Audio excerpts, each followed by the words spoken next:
পার্বত্য চট্টগ্রাম নারী হেডম্যান কারবারি নেটওয়ার্ক সম্মেলন অনুষ্ঠিত হয়েছে। রোববার সকালে পার্বত্য চট্টগ্রামের প্রথাগত আইনের প্রচলিত নারী হেডম্যান কারবারি নেটওয়ার্ক সংগঠনের উদ্যোগে খাগড়াছড়ি সদর ক্ষুদ্র নৃগোষ্ঠীর সাংস্কৃতিক ইনস্টিটিউটের অডিটোরিয়ামে সম্মেলন অনুষ্ঠিত হয়। সিএইচটির সদস্য ও খাগড়াছড়ি পার্বত্য জেলা পরিষদের সদস্য হেডম্যান জয়া ত্রিপুরার সভাপতিত্বে সম্মেলনে প্রধান অতিথি ছিলেন খাগড়াছড়ি পার্বত্য জেলা পরিষদের চেয়ারম্যান জিরুনা ত্রিপুরা।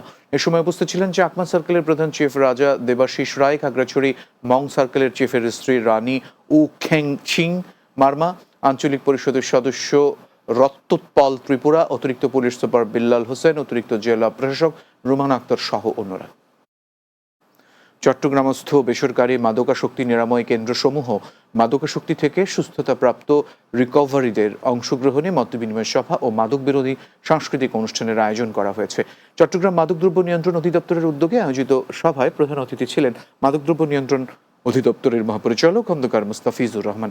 বিশেষ অতিথি ছিলেন চট্টগ্রাম বিভাগের রেঞ্জ ডিআইজি মোহাম্মদ আহসান হাবিব পলাশ, মাদকদ্রব্য নিয়ন্ত্রণ অধিদপ্তরের বিভাগীয় পরিচালক জাহিদ হোসেন মোল্লা, চট্টগ্রাম মেট্রোপলিটন পুলিশের ডিসি দক্ষিণ শাকিলা সুলতান, মাদকদ্রব্য নিয়ন্ত্রণ অধিদপ্তর চট্টগ্রাম মেট্রো উত্তর কার্যালয়ের উপপরিচালক হুমায়ুন কবির খন্দকার সহ অন্যরা।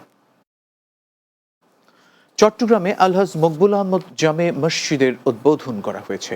বিকেলে নগরীর 40 নম্বর উত্তর পতেঙ্গায় এই মসজিদের উদ্বোধন করা হয়। এ সময় উপস্থিত ছিলেন মসজিদের মোতওয়াল্লি হাজি মোহাম্মদ জয়নাল আবিদিন, হাজি আবুল বাশার, কন্ট্রাক্টর মোহাম্মদ আমিন, মোহাম্মদ সোলাইমান, মোহাম্মদ লোকমান সহ অন্যরা। পরে দেশ ও জাতির জন্য দোয়া এবং মোনাজাত করা হয়।